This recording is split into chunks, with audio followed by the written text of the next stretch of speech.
It had not been the custom that Mistress Mary should do anything but stand and allow herself to be dressed like a doll, but before she was ready for breakfast, she began to suspect that her life at Misselthwaite Manor would end by teaching her a number of things quite new to her, things such as putting on her own shoes and stockings, and picking up things she let fall.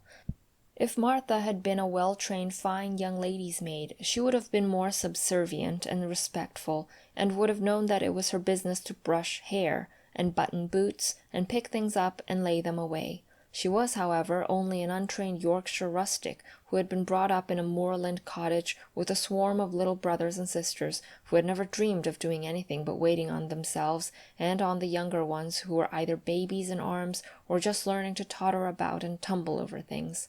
If Mary Lennox had been a child who was ready to be amused, she would perhaps have laughed at Martha's readiness to talk, but Mary only listened to her coldly and wondered at her freedom of manner. At first she was not at all interested, but gradually, as the girl rattled on in her good-tempered, homely way, Mary began to notice what she was saying. You should see 'em all," she said. "There's 12 of us, and my father only gets 16 shilling a week. I can tell you my mother's put to it to get porridge for 'em all. They tumble about on the moor and play there all day, and mother says the air of the moor fattens 'em. She says she believes they eat the grass same as the wild ponies do. Our Dickon, he's 12 years old, and he's got a young pony he calls his own." "Where did he get it?" asked Mary. "He found it on the moor with its mother when it was a little one, and he began to make friends with it and give it bits of bread and pluck young grass for it, and it got to like him, so it follows him about, and it lets him get on its back. Dickon's a kind lad, and animals likes him." Mary had never possessed an animal pet of her own, and had always thought she should like one, so she began to feel a slight interest in Dickon, and as she had never before been interested in anyone but herself, it was the dawning of a healthy sentiment.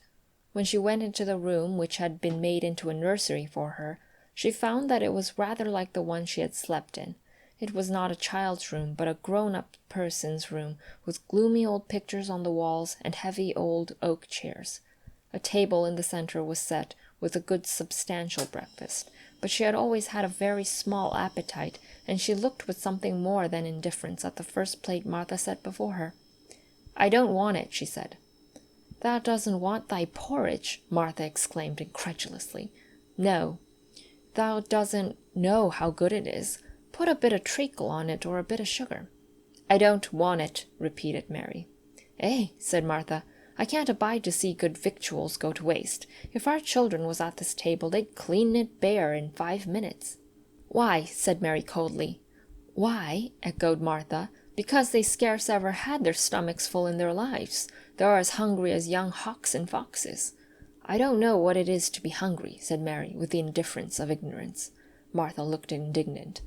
"Well, it would do thee good to try it. I can see that plain enough," she said outspokenly. "I've no patience with folks as sits and just stares at good bread and meat. My word!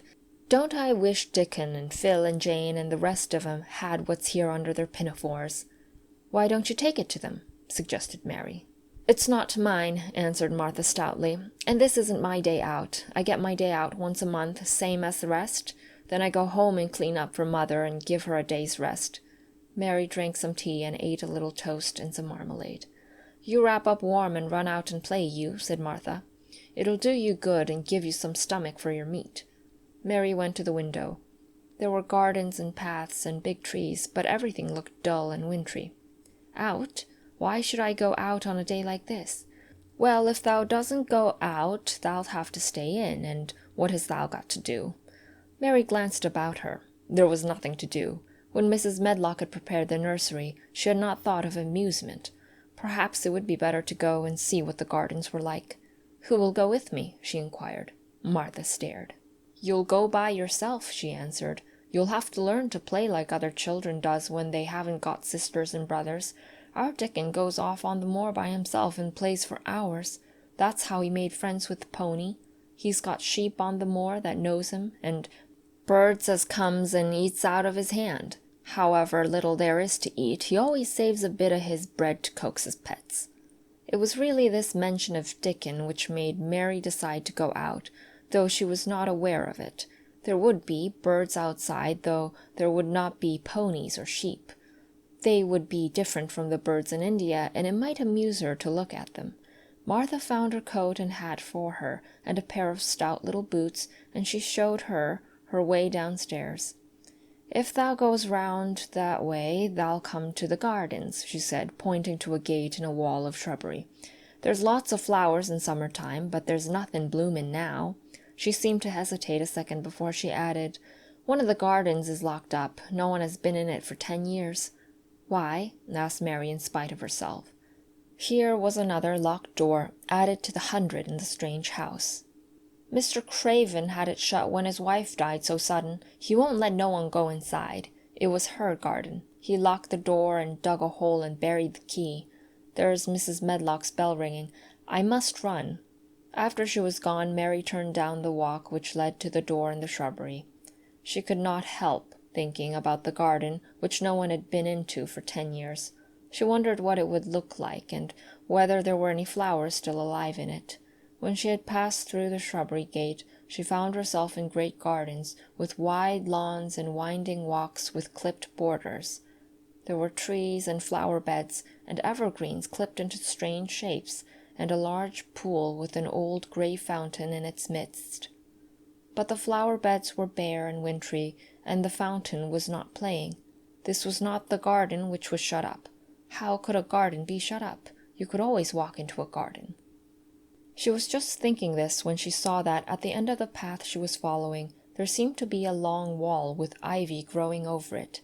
She was not familiar enough with England to know that she was coming upon the kitchen gardens, where the vegetable and fruit were growing. She went toward the wall and found that there was a green door in the ivy, and that it stood open. This was not the closed garden, evidently, and she could go into it. She went through the door and found that it was a garden with walls all around it, and that it was only one of several walled gardens which seemed to open into one another. She saw another open green door, revealing bushes and pathways between beds containing winter vegetables. Fruit trees were trained flat against the wall, and over some of the beds there were glass frames. The place was bare and ugly enough, Mary thought, as she stood and stared about her. It might be nicer in summer when things were green, but there was nothing pretty about it now. Presently an old man with a spade over his shoulder walked through the door leading from the second garden. He looked startled when he saw Mary, and then touched his cap.